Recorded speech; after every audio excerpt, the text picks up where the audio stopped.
إبراهيم وعلى اللهم بارك على محمد وعلى آل محمد كما باركت على إبراهيم وعلى آل إبراهيم إنك حميد مجيد. عن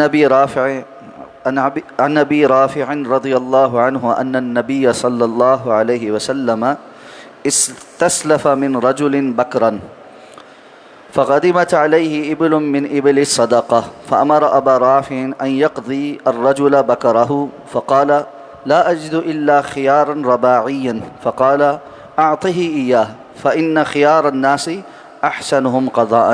رواہ مسلم.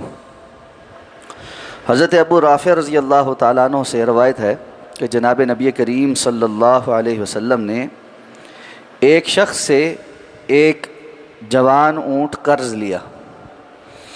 اسی دوران آپ صلی اللہ علیہ وسلم کے پاس صدقہ کے اونٹ آئے تو آپ صلی اللہ علیہ وسلم نے حضرت ابو رافع کو اس بات کا حکم دیا کہ وہ ان صاحب کو جن سے یعنی اونٹ پہلے ادھار لیا تھا ان کا اونٹ واپس کر دیں، یعنی جو صدقے والے نئے اونٹ آئے ہیں ان میں سے ان کو اونٹ دے دیں. تو انہوں نے عرض کیا کہ مجھے ان صدقہ والے اونٹوں میں سے صرف عمدہ اونٹ ہی مل رہا ہے، جو اونٹ لیا گیا تھا اس سے وہ بہتر ہے.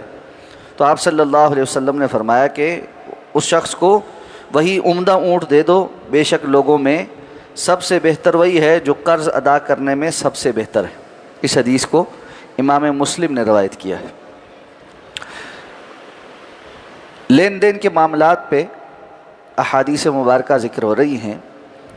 اس حدیث کو بیان کر کے جو اہم ترین مسئلہ ثابت کیا گیا ہے وہ یہ ہے کہ اگر کوئی شخص کسی سے کوئی چیز ادھار لے یا قرض لے تو واپس لوٹاتے ہوئے اچھا انداز اختیار کرے، اور اگر ممکن ہے تو جو چیز اس نے لی ہے اس سے بہتر متبادل جو ہے وہ واپسی پر لوٹائے. یہاں یہ بات سمجھ لینی چاہیے کہ جس بندے نے قرض یا ادھار دیا ہے وہ قرض کے مقابل اضافے کا مطالبہ نہیں کر سکتا. اگر وہ قرض کے مقابل اضافے کا مطالبہ کرے گا تو وہ سود ہے، اس لیے اسے اتنا ہی واپس لینا ہے جتنا اس نے قرض دیا ہے. اور اسی طرح اگر کسی نے کوئی چیز اس طرح ادھار دی کہ میں یہ چیز اس کے مقابل اتنے ہی آپ سے واپس لوں گا تو اب وہ اضافے کا مطالبہ نہیں کر سکتا. تو رسول اللہ صلی اللہ علیہ وسلم نے اس طرح سے اس بندے سے ادھار اونٹ لیا کہ کچھ عرصے کے لیے دے دو، جب صدقے کے اونٹ آئیں گے تو پھر تمہیں واپس کر دیا جائے. انہوں نے اس شرط پہ اونٹ دیا. اب طے یہی تھا کہ جس طرح کا اونٹ لیا گیا ہے اس طرح کا اونٹ واپس کیا جائے. لیکن رسول اللہ صلی اللہ علیہ وسلم نے حضرت ابو رافع کو اس بات کا ذمہ دار بنایا تو انہوں نے آ کر بتایا کہ مجھے اس اونٹ سے بہتر جوان اونٹ جو ہے وہ صدقے کے مال میں نظر آ رہا ہے، اس جیسا اونٹ نہیں ہے، اس سے بہتر اونٹ موجود. تو آپ نے فرمایا بہتر ہی دے دو. اور پھر ساتھ میں یہ بات بھی بیان فرمائی کہ سب سے اچھے لوگ وہ ہیں جو اپنے اس قرض کو ادا کرنے میں اچھے ہیں. تو یہاں سے یہ معلوم پڑا کہ جس بندے نے قرض دیا ہے وہ تو مطالبہ نہیں کر سکتا، لیکن جس نے ادھار لیا ہے، جس نے ادائیگی کرنی ہے، اس کا اچھا اخلاق یہ ہے کہ وہ ادا کرتے ہوئے بہتر چیز دے دے، ادا کرتے ہوئے طریقے سے اور اچھے انداز میں وہ ادائیگی کرے. ہمارے ہاں جو چیزیں بالکل الٹ ہو گئیں ان میں سے ایک معاملہ یہ بھی ہے.